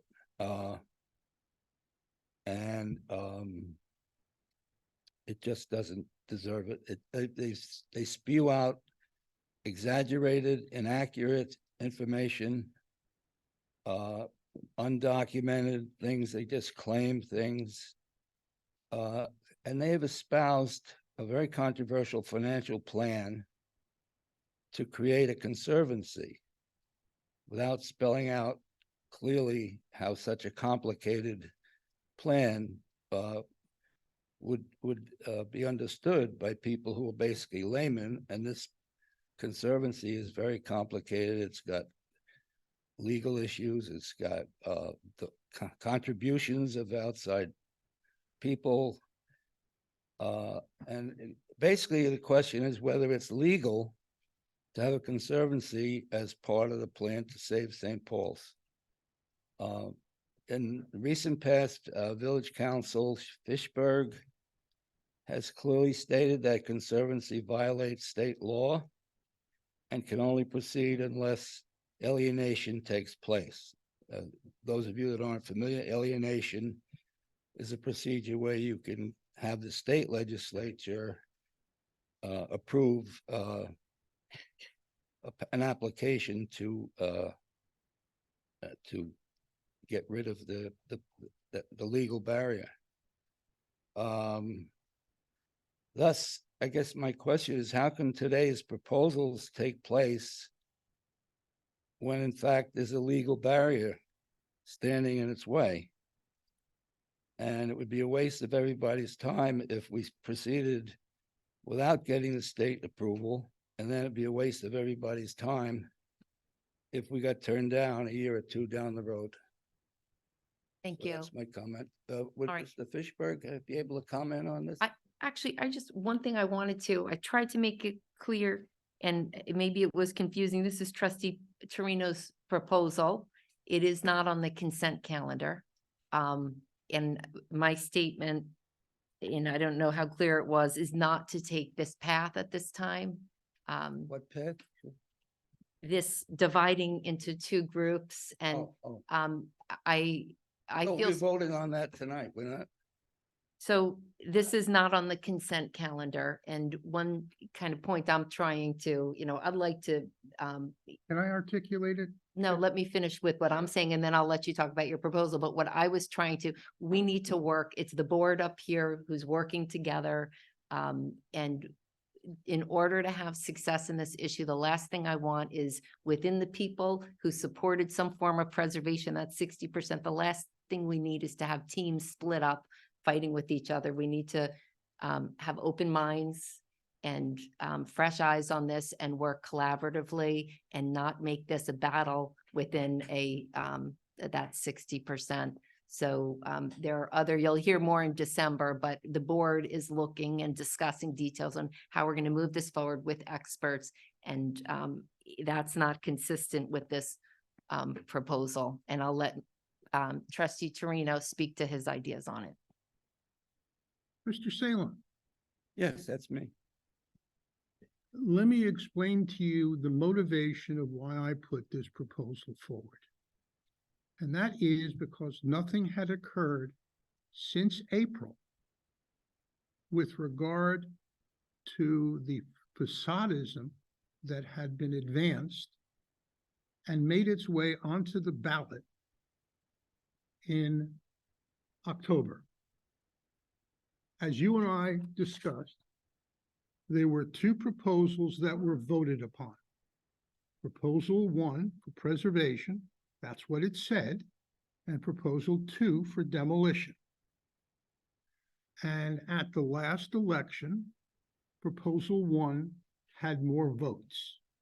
However, as you commented, I commented, and I circulated emails to all the members of the board, I did not understand, nor could I reconcile the fact that on both proposals was the statement that the board would begin an evaluation process of the affordability or adaptive reuse, including taking down Cluett Hall and the field house and building a new building. That was the same proposal that was on demolition. So my question was, how much and what was the impact of the facadism, the cost of taking down St. Paul's, and why was this not priced out, planned out, or in any way by the village disseminated with plans? Okay, the vote came, the vote went. There was, by the prior mayor, the establishment of the St. Paul's Committee. They were residents. They were volunteers who then contributed their time and effort to a process of what to do with St. Paul's. That group and their efforts was brought to a close on April. So the question then became, from April to December, what does facadism look like? What is the cost of taking down Cluett Hall? What is the cost of the new field house? And why were none of these options priced out before the vote? That is not, and I had nothing to do with writing the ballot, nor did I have any answers at that time. So is it, as it then approached, and we had an election, we then had the situation where essentially there were competing interests. Now, for those of us that have ever played any sport ever, you have competing interests. Some sides prevail, some sides don't. We don't all work collaboratively to get a Super Bowl for everybody. So the fact of the matter is, what group and what efforts were going to be put forward in support of facadism? I have never seen any. So the question is, between April and now November, there has been no plans, albeit the mayor says we're now going to work collaboratively. I can tell you quite honestly, I have never seen any plans. I've not been privy to any plans, nor have I been included in any plans. Since I have not been advised nor made privy to, I then thought it was proactive in order to get a discussion going. Why from April to now have we not had in public a discussion by the board? The only way you can have a public discussion under the open meetings law is in fact to have something on the agenda. Once you have something happening to St. Paul's, you need to have an assessment process. You need to have a situation where the options that are going to be examined have to be put forth in order that the SEQA process occurs. These are long-term processes that needed to be and should have been done months ago, but were not. You also have to have the initial design process, the materials, the recommendations, the specifications. Some of that was done by the St. Paul's Committee. However, that stopped essentially and was not accepted after April. You need to have detailed designs. You need to have what is called methods and procedures. That is an accepted process in the building trade, that you be able to know how to execute and develop a timeline and scheduling. We could have and should have had a continuation of that process.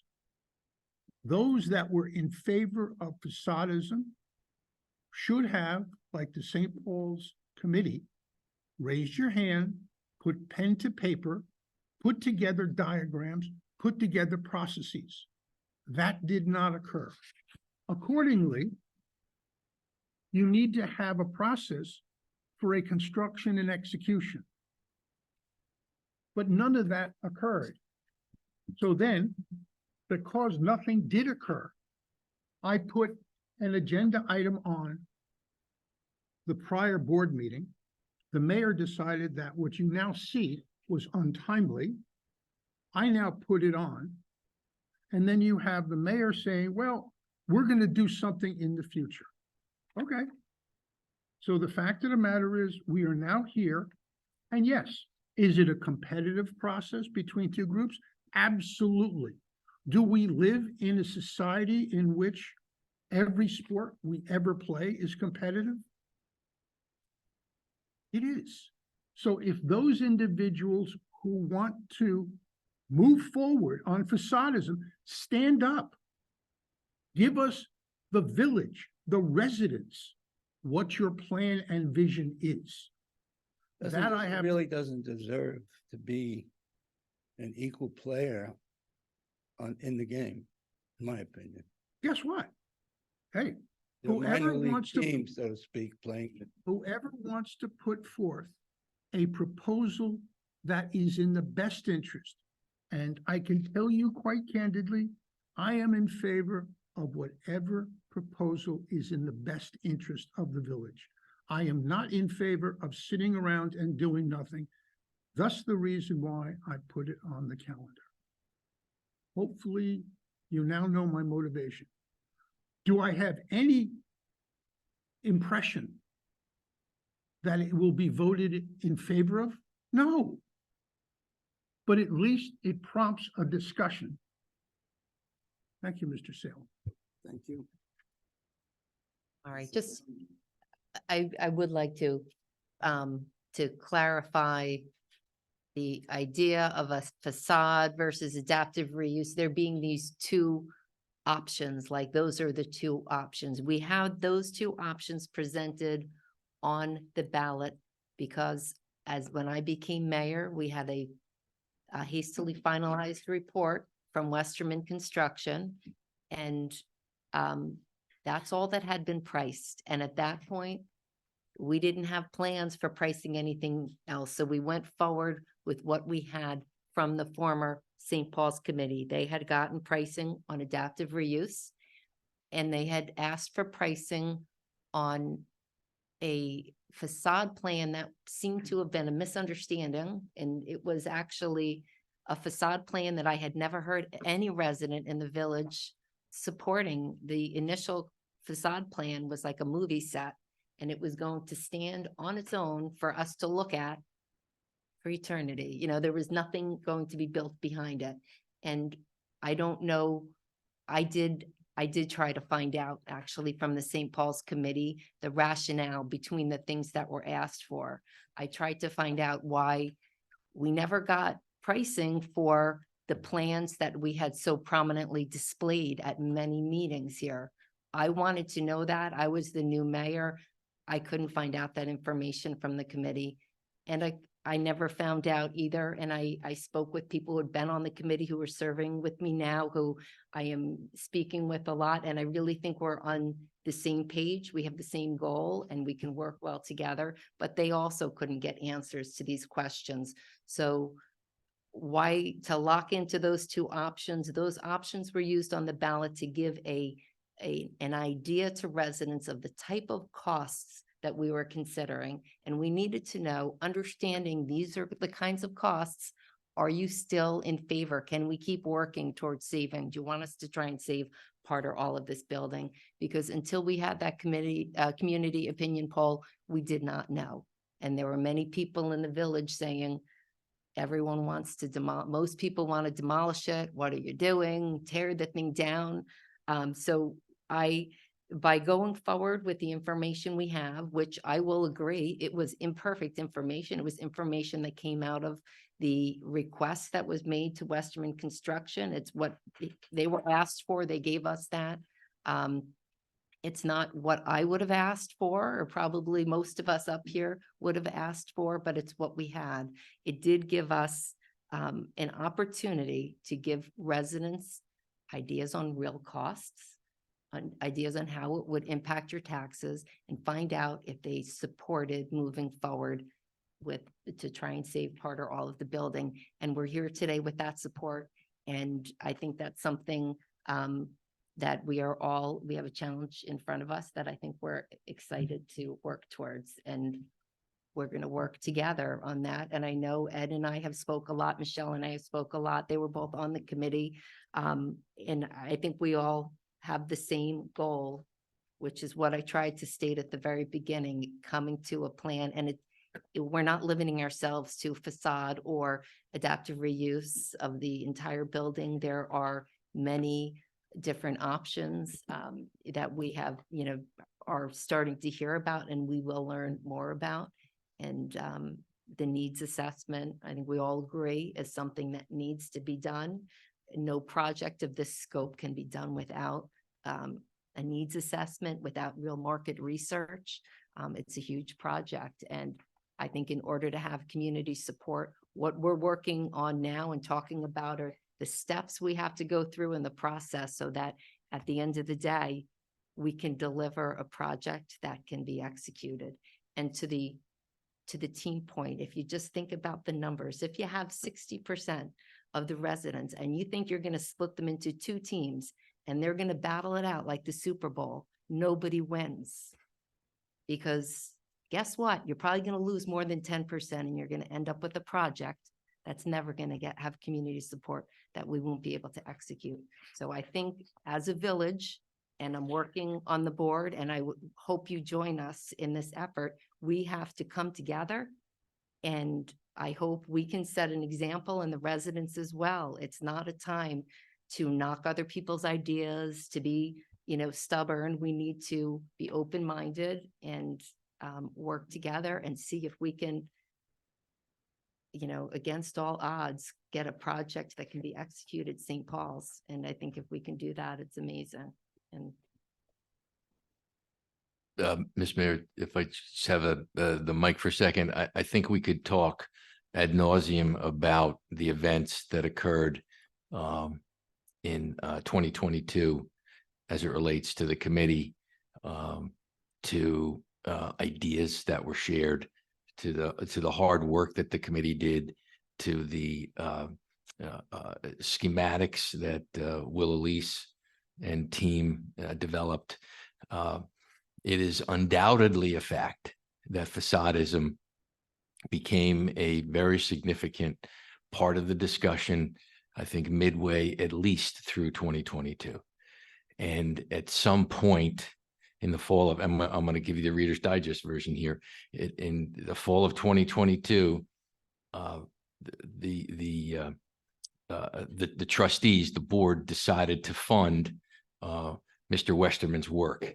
And what was Mr. Westerman asked to do? He was asked to price out 3 options. Adaptive reuse, where, and this is the truth, this spectacular schematic that Mr. Elise came up with was not priced out. Number 2 was facadism. And facadism was kind of like a stepchild, because no one in the village or on the committee had decided to create an idea of facadism. This is my view. I was on the legal committee, so I was not as close to some of the other committees that did very substantive work. So it's my understanding that maybe Mr. Westerman came up with the idea of this Hollywood-looking facade, which cost $46 million and had nothing behind it, and had a very extensive support system, which is why it cost so much. And then the third option, of course, was demo. He priced those out. There was discussions. There was, pardon the expression, hellaciousness with regard to everything being rolled out. Unfortunately, it was the middle of a campaign, and the mayor, for her reasons, decided in April to suspend the committee and to end its work. So from that time on, we were tasked to come up with a vote, to come up with some kind of poll that would give us confidence in moving forward as to what the new St. Paul's was going to look like, or it was going to be demolished. So as the mayor stated, there were 4 iterations of the Westerman report, and he finally clarified some very substantive facts. And as it related, the most substantive one that in my view, as it related to facadism, is that he said, if you're going to facade the building in a traditional sense, I'm not an engineer, you can, and if you're going to immediately build behind it, it's not going to cost you 46 million. It's going to cost you around 36. And then as per his report, he said you can put a $20 million, a $40 million, a $60 million, a $100 million building behind it. So my recollection is that's how the issue was being framed. And again, demolition did not change. There was some talk, of course, of adding a very expensive garden, but demo itself was priced out at somewhere. I guess he took the $5 million from salvaging off, and it was 13 or so. So we got to the numbers, and then we had to decide how to frame the poll language. And I had significant differences with the mayor, and I was advocating something simpler, but I lost. And then the vote was held. Most people know that I was in favor of voting this weekend, but the vote occurred on the 21st. So at this point, in my view, we have a construct to move forward. Demolition is off the table. We can talk about why, and I'm getting long in the tooth here, but we can talk about why we combined facadism and preservation. And it was my view, and everyone agreed pretty much, and the mayor did, of course, that we wanted 2 choices. So we are left now with a vote that I would say is very strong in favor of preservation, and we have to decide what kind of preservation. I don't agree with Trustee Torino's construct at this point. I think we have to get much more done on the basics of how we're going to move forward and how we're going to determine what the ultimate look of the building is going to be. So the mayor's statement, plea that we all work together, that the Conservancy that St. Paul's, the remnants of the St. Paul's Committee in the Alliance work with us, because we have to decide. There is one deciding board. There is one unit that will hopefully make the right decision for all of the residents. And we need input, but we also have to have an understanding that the buck stops with the 8 of us. And this is the biggest thing we've done. There's other important issues with traffic and with environment and with water. But it's crucial at this point in the development of the final product that we be as unified as we can. It doesn't mean we can't disagree, but I think we all want to do what's best for the village. And that's where it becomes easy. It's some of the detail that's going to be a little tough to iron out. Eddie, I fully agree with you. And one of the things that I feel really important about, and I don't think that we're doing successfully yet, is one, amongst the board, we're not all talking and there's not equal access to talking about what's going on with St. Paul's, and we need to do that. We need to include everybody. The second thing that we need to do is that St. Paul's committee, which I was a part of, Eddie was a part of, and Bruce was our liaison along with Larry. They put a lot of time and effort into it, and they know a lot of stuff, and there's a lot of talent, and there's a lot of heart, compassion, and we need to bring them in to talk to us. And they need to come, and we need to be able to let bygones be bygones. We need to be adults, and we need to communicate. And we can't say all their work was for nothing because we didn't like whoever ran it before. We need to take the assets and all the knowledge that that board put together and let them come talk to us. All of us. And Mary, you need to talk to them. And Frank needs to talk to you, Peter Cole.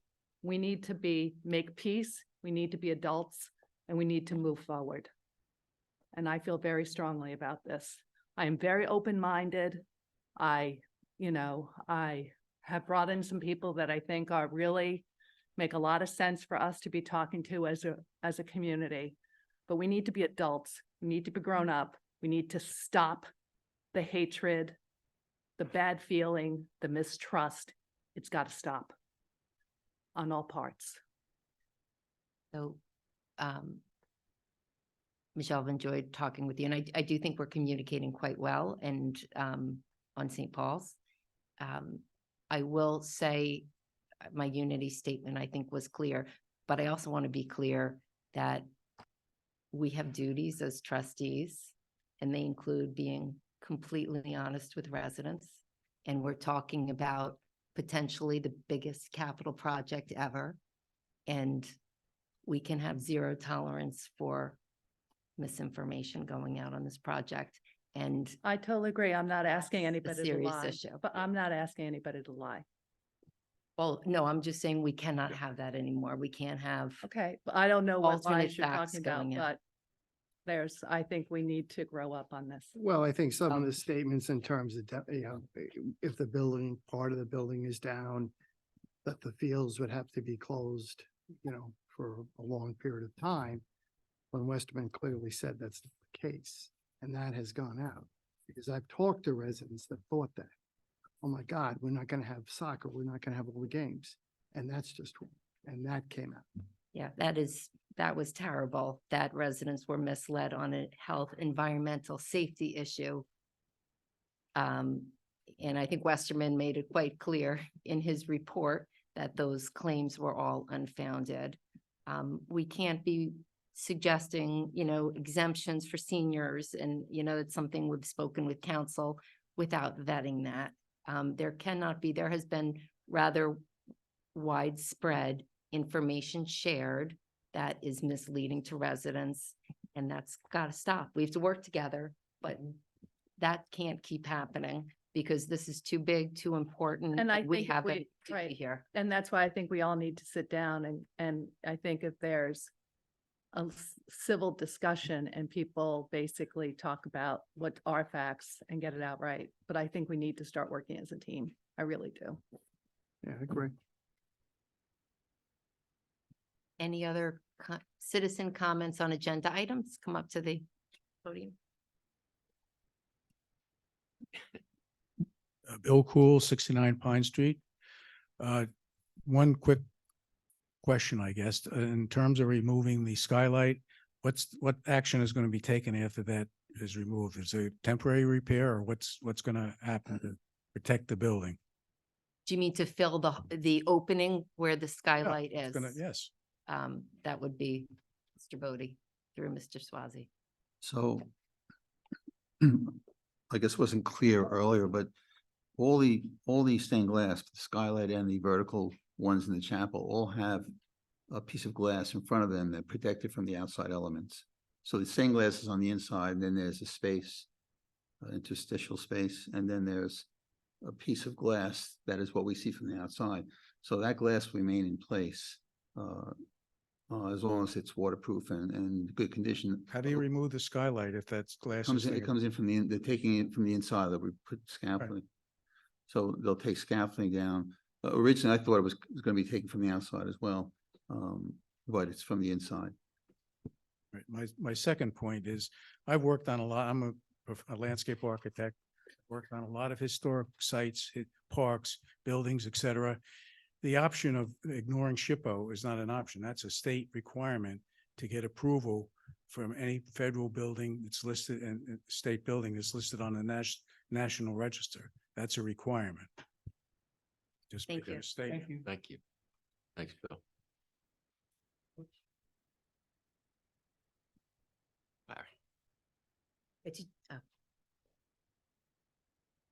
Ari Nadelka, 129 15th Street. I really hate to change the subject while this one's getting going, but I wanted to offer clarification to a point of concern Mr. Stimler raised with regards to traffic in the intersections at red light cameras. He had mentioned if you're stuck in the intersection, you have a problem. Back when that law was crafted and debated, it was clearly put into the law that if you were in the intersection and the light turned red, and then you completed your turn at the safest possible window to do it, you would not be cited for a ticket. However, if you crossed the line when it was yellow and the light turned red while you were in the intersection, good luck. That's all I wanted to, so the cars that are in the intersection and then they continue the turn, they would not get a citation according to where the law was crafted back in the day. Thank you. Okay, well, okay, see, so, okay. Larry, but before you go, congratulations on your run. I know it didn't end up the way you were hoping, but having run for your teeny little office here and you're running for, it was a town, correct? Town council. Yeah, town council. That was a big bite you took of the political world. So I think if I congrats. brought the voting machines to everybody's house, we'd have a bigger turnout, but I appreciate it. Thank you very much. That's right. You know, you have 13,422 friends. What did you say, Team Little, did you say? Tiana Hempstead. Or Teeny? Pardon me, trustee Kelly. Wow. All right. Thank you, any slides that comes in. Thank you very much. I just wanted to make sure. Thank you. Anyone else in the room with a comment on an agenda item? Anyone on Zoom with a comment on an agenda item?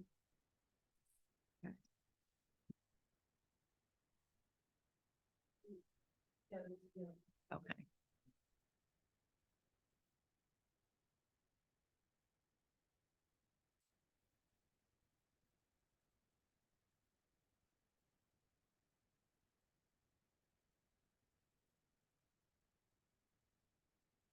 Okay, I had to wait for the signal, so thank you for the magical signal.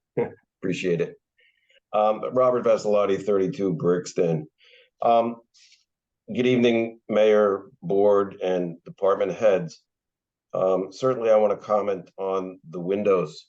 As a founding member and representative of the St. Paul's Alliance, who has worked equally hard, if not harder than the actual Mayor's Committee, on many facets of preservation of this building for all residents.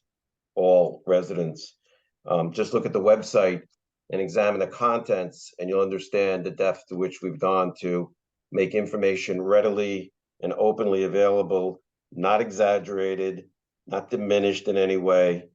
And if facadism was represented, and we even had a letter recently that outlined all the ways in which facadism was mentioned over the last year. In fact, it was written by, I believe, Mr. McDonough and Mr. Cole and a few others.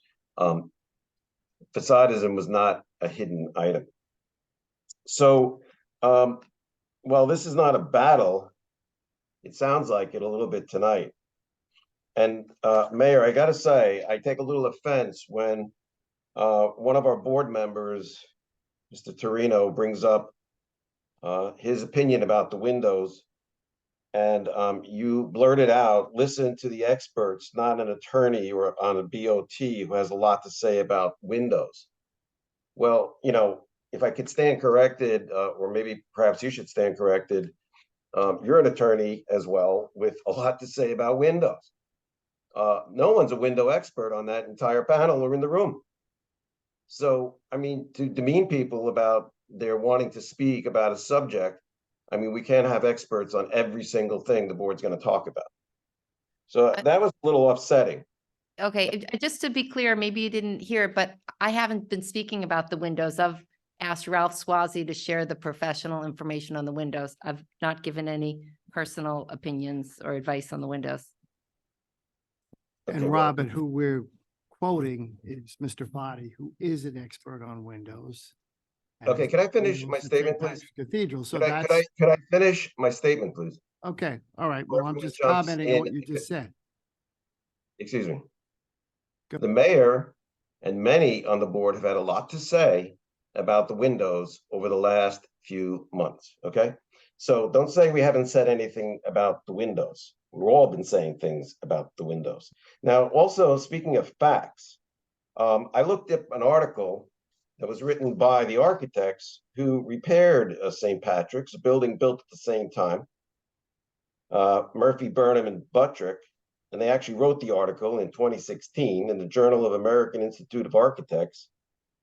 And in that article, they go on to talk about how there were 75 windows containing 3,200 panels, and only 6% of the panels had to be replaced and removed. Of the panels, not the windows. Now, maybe one or two windows, I'm not sure. But trust me, they didn't take out 75 windows. Those windows were comprised of 3,200 sections. So that's about 42 panels that had to be removed and repaired. So the facts speak for themselves if you read the article in the American Institute of Architects, the Journal of AIA.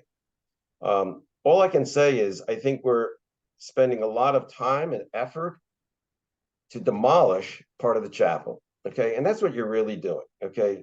It really needs to be encapsulated, protected, shored up, covered over with wood or whatever you're going to cover it with, and then restored when we get to that point in time.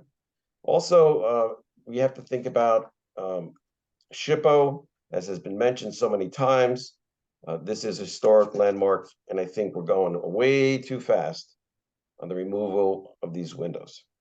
Thank you very much for your time. Thank you. Any other questions or comments on Zoom?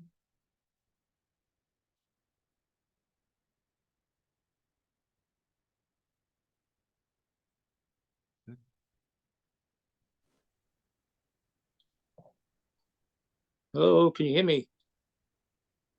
Hello? Hello? We hear you. Okay, great. Yeah, Bob Worth, 28 Grove. My question is very short, per se. You had two proposals on the preservation and a vote. Which one won? Which one came out on top? That's what we're going to determine. I'm Are you sorry, talk- Mr. Which Rose, two are you talking about? what do you mean, sir? On the, you had two proposals under preservation. Oh, Which one won? well, I think you know the answer to that, No, I don't. but I That's why I'm understand your asking. point. No, he's asking about preservation. So Mr. Oros, are you asking for clarification on what part of the number one choice in the poll won? Exactly. Okay, let's be clear. What won? It's not one or two. The answer is 99.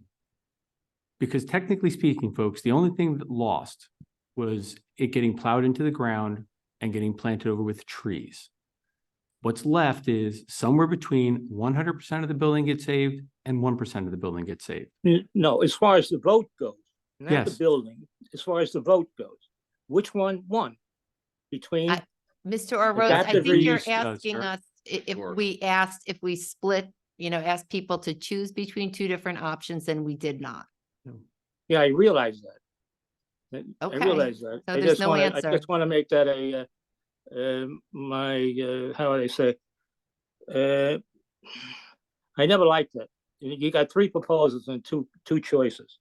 You should have had 3 and 3. I think we'd all know where we'd be if we had three, but thank you. I understand your point. Anything further, Mr. Rose? No, that's all for this evening. Thank you. Thank you Thank very you. much, sir. All right, anybody else on Zoom with a comment on an agenda item?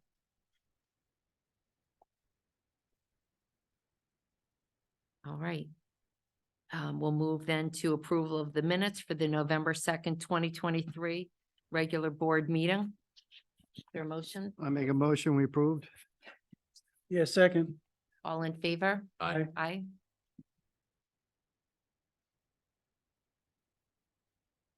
I think we've covered the formal agenda sufficiently. Would everyone agree? Yep. No, I'm sorry. Is there a need to vote on anything there? No. Okay, I haven't, no one's asked for one. okay. Do we have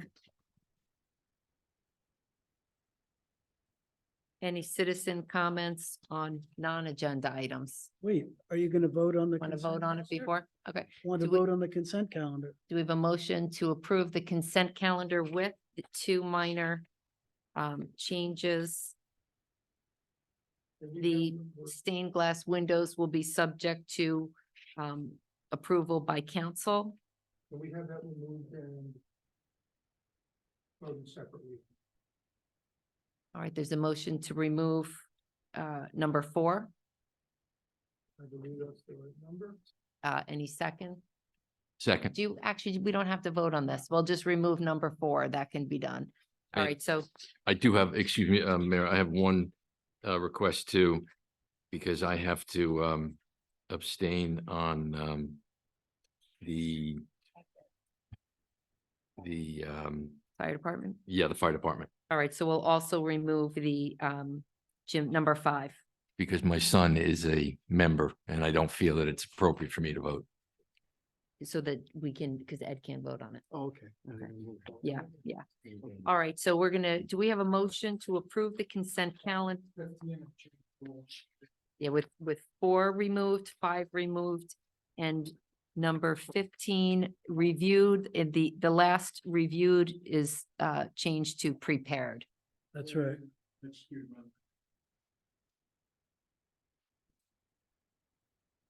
Okay, do we have a motion? Yes. Yes, Second. second. Okay, all in favor? Aye. The consent calendar moves. Now we'll move, so we have a motion to approve the number 5 Garden City Fire Department gym memberships. I make a motion, we approve it. I second it. All in favor? Aye. And if you could One note one abstention. abstention, Chief, please tell my son I love him, but I just felt that it was the right thing to do. Thank you, sir. And I'm gonna tell them. Thank you, sir. Appreciate that. All right, and do we have a motion to approve number 4, the stained glass windows item subject to approval by council? I have one comment before voting and a request. If council is going to be opining on the contract, I think it would be important for him also to comment on Cipro and the CHIPO, excuse me. Sure, easier to research. Let me read something from the, this is from the State Department of Parks and Recreation, and they have on their website, they have frequently asked questions. And one of the questions is, will state and national registers will state and national register listings restrict the use of the property? If you are not using federal or state funds to complete your project, i.e. a grant or a tax credit, or CD funds or a Main Street grant, and you do not require a state or federal permit to undertake it, i.e. a DEC permit, you are free to remodel, alter, paint, manage, subdivide, sell, or even demolish a national or state register listing property, as long as you comply with local zoning. If state or federal funds are used or a state or federal permit is required, proposed alterations may be reviewed by SHPO staff if the property is either listed or determined eligible for listing. And then they go on to say, and even in those situations, there may be no restrictions as well.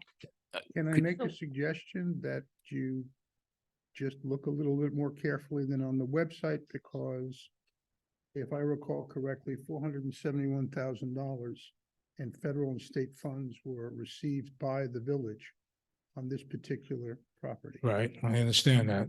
Okay. I don't know if those were qualifying funds under this, contemplated by this. All right, so do we have a motion to approve? Oh, sorry. No, I just wanted to add that the federal funds that were received were to repair damage that was caused through a federal emergency. And so they also looked at the fact that St. Paul's was listed on the National Registry of Historic Places. And they said as long as we complied with our codes, which Building Superintendent Giuseppe Giovanello looked at, and we complied with that. So we were, did not have any issues with receiving those federal funds. Oh, Irene and Garrett, what about grants? Like, what if in the future, like, say we decide on a plan? My concern is, are we risking not being able to apply for grants? Well, that's what I think council has to look at, because Yeah. That's what my concern is. Trustees Harrington's point is that we don't want to embark on spending, if I may summarize it, in my view. You're a lawyer. We don't want to embark on spending $600,000 and then find out 6 months from now, we waived our right because we did not get approval to 25% reimbursement or applying for a grant.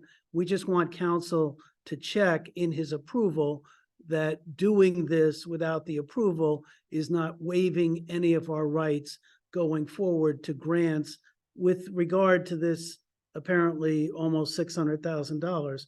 Is that fair?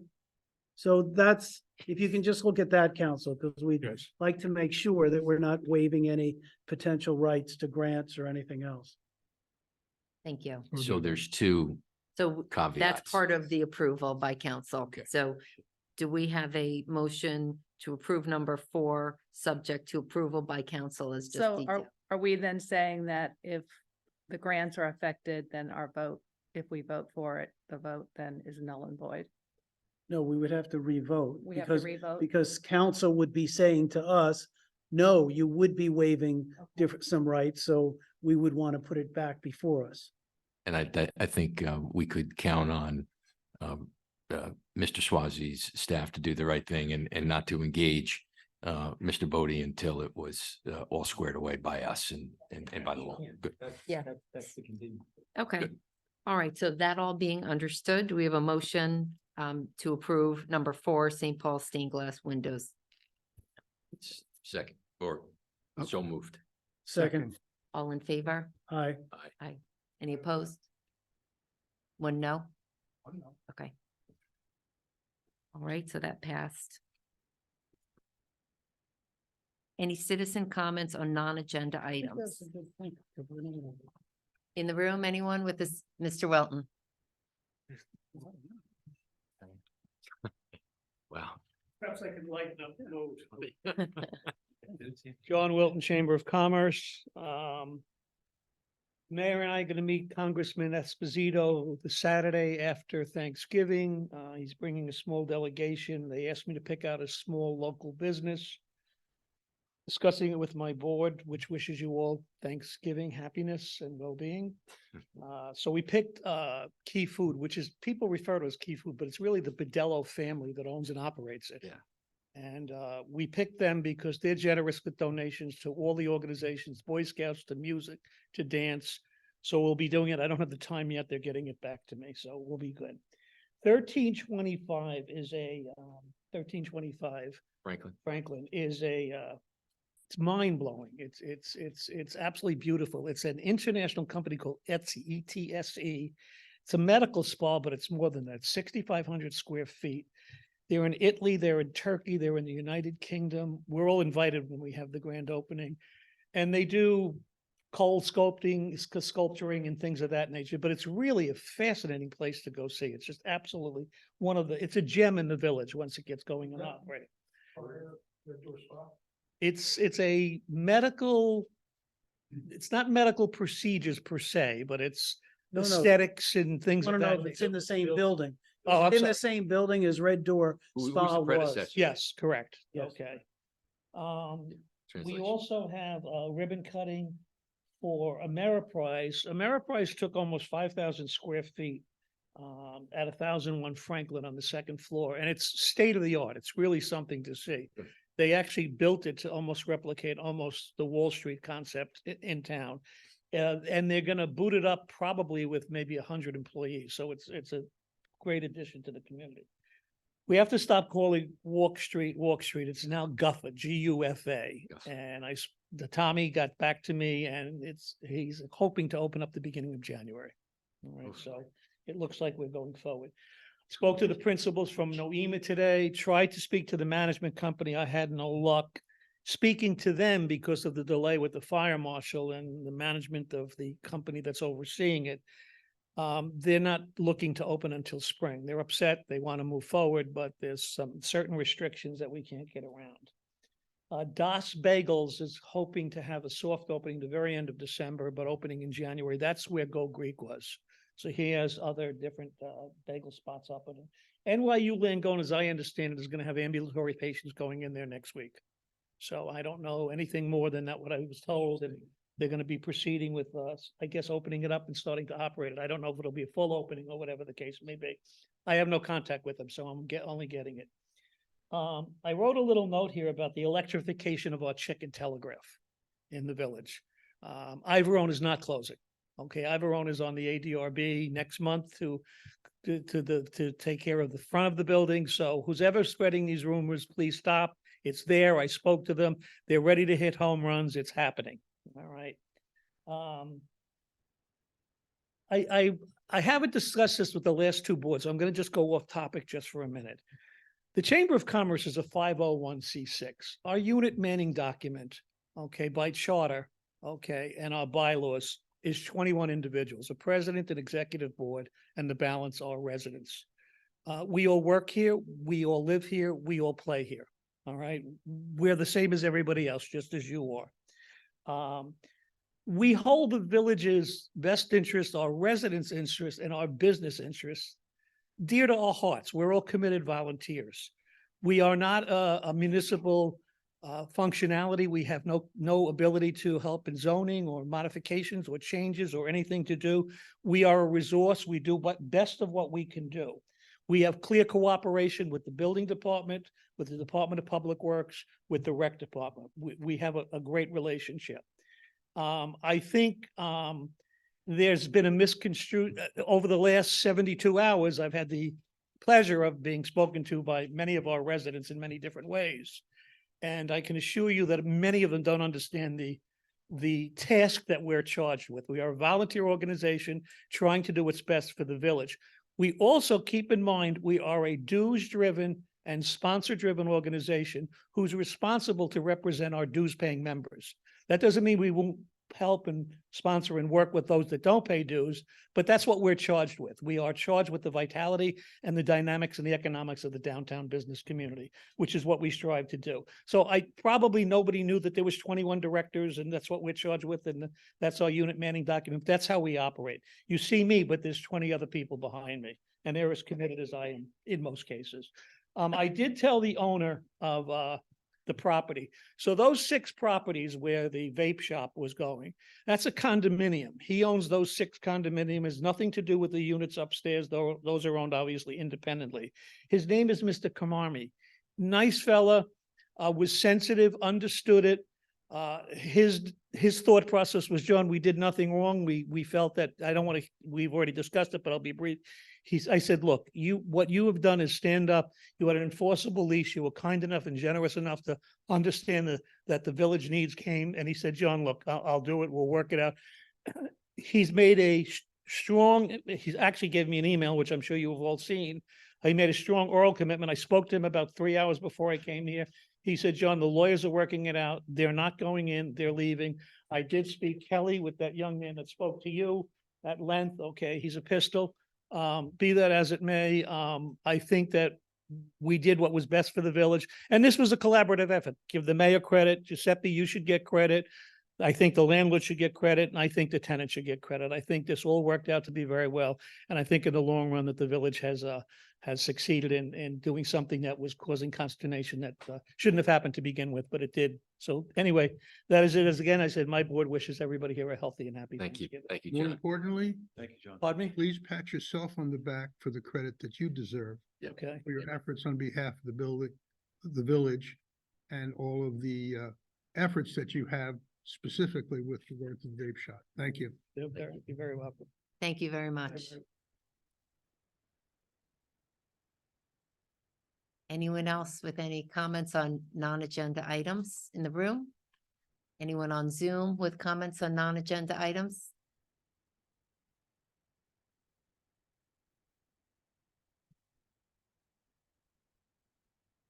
Does someone have their hand up? No, okay. All right.